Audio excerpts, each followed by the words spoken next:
And all it is what you found or how you came or whatever, just to see what an average person is. First of all, could you turn around and sort of get in the light so he can see your face? Sure. And we'll start with you. Your name, please. Chris. Chris Rigolinsky. Rigolinsky. Very Polish. Yeah. Larissa. He's half Polish, by the way. It's just like, you know. What was your last name?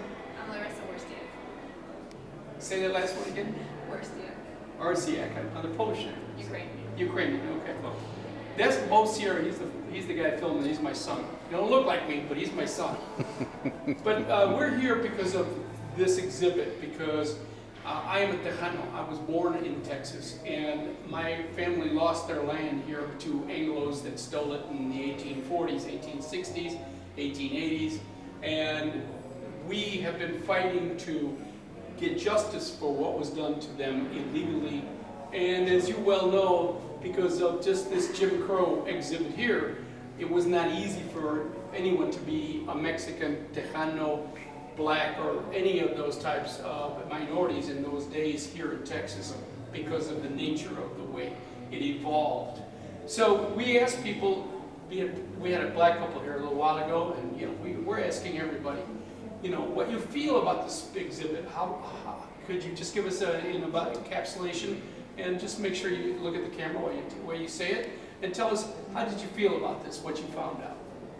Sure, I mean, it's kind of stirring, you know, I mean, like over the years going to different museums across the country, the way that the narrative is very similar, right, in the sense of the indigenous peoples being pushed out. And, you know, even in this museum, I was very kind of struck by the way that there's in the Civil War section, there's kind of the mention of the indigenous people, and then they kind of stray away from it.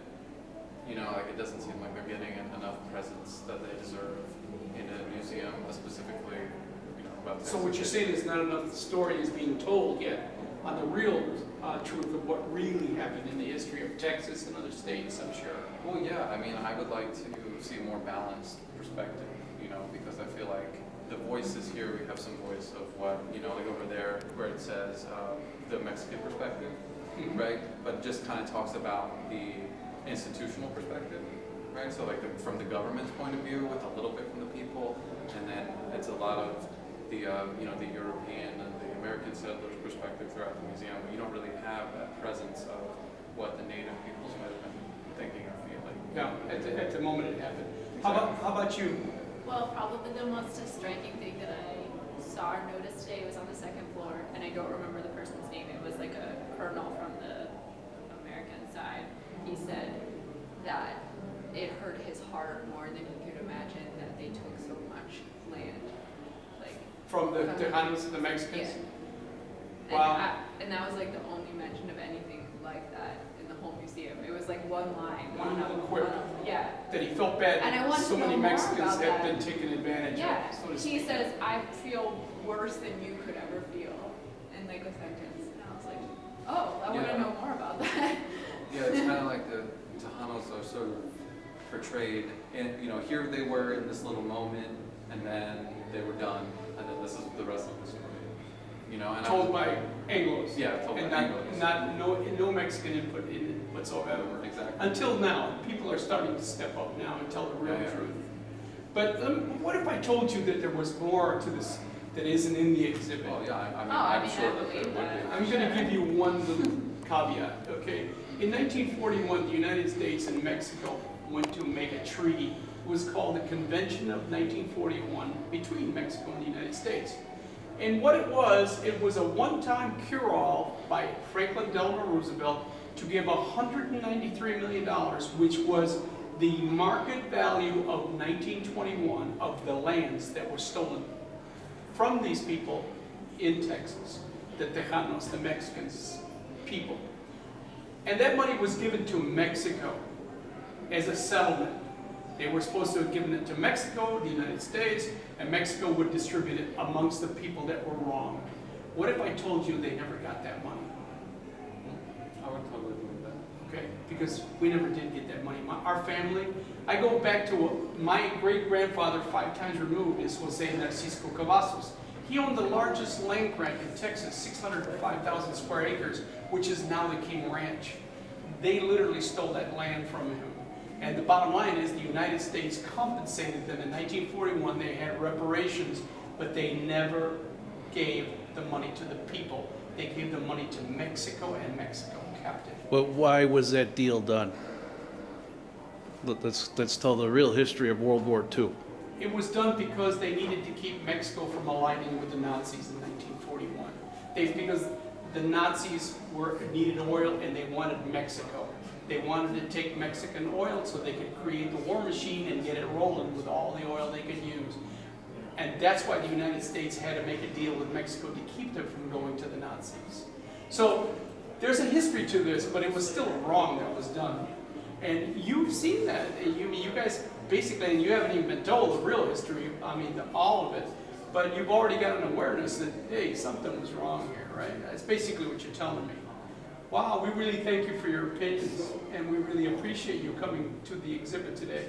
And from Refusing to Forget, I'm sure they would thank you if they were here. But we're Two Countries, One Lie, Dos Países, Una Mentira, and we thank you very much. Sure. I appreciate your input. Thank you very much. Thank Is there you. anything you'd like to say? I have a website. It's Yeah, I on. would like to know It's right on the back. Can you see it? And it's also, you can say it in Spanish, dospaísesunamentira.org, and either one of them will go to that website. Our website's up right now, but it's just being tuned in now. If we put a little quip out of you on that website, would you have a problem with that? No, that'd be fine. It's going to be what you said. Yeah. Yeah, no, I'm all for, I think it's very tragic, same thing, the 40 acres and a mule, right? Like this idea that throughout history, the institution of the United States has always promised certain people certain things, or in your, like you're saying, that dealings have been done through the government, but never reached the people. And I really do believe that, that's one of the great injustices of a lot of the history. Another thing you recognize throughout all these museums across the country, right, is that people are the ones who are always at the disservice, right? The histories are mainly told through the institutions and the governments, and once Think again, about people any with power. textbook that's in any school today, they're telling it through the perspective of, America is great, like, A certain set we of eyes. conquered, like, these Absolutely. people. Yeah. Instead of having an objective, all different input in it of people that either have lived it or had experiences through it. But it is slanted, and you are right. But thank you very much. We both taught at Rutgers University. Oh, okay, great. For a few years, and my classes were through the cultural studies, history kind of departments. And one of the things that I always found very shocking is I would get a lot of students that came from freshman year or sophomore year from high school, and I found myself sort of having to,